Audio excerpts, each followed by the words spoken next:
Isinisisi ni Regional Development Council o RDC-12 Road Safety Advocacy Technical Working Group member Nestor Lumawig sa kabiguan umano ng mga organizers ang mga aberya sa katatapos lang na Boss Ironman Motorcycle Challenge 2026 Mindanao Cup. Binigyang diin ni Lumawig na obligasyon ng mga organizer na magbigay ng guidelines, polisiya, supervision at control sa nasabing event.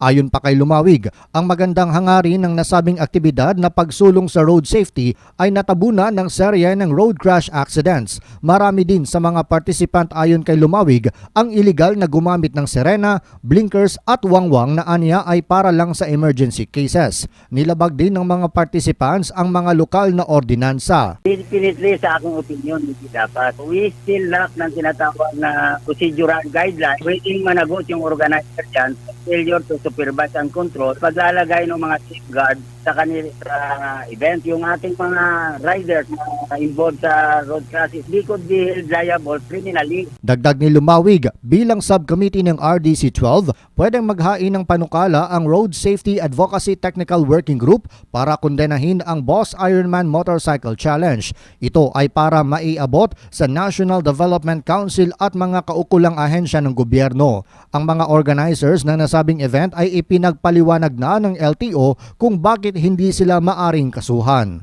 John Sionosa, NDBC, Bida Balita.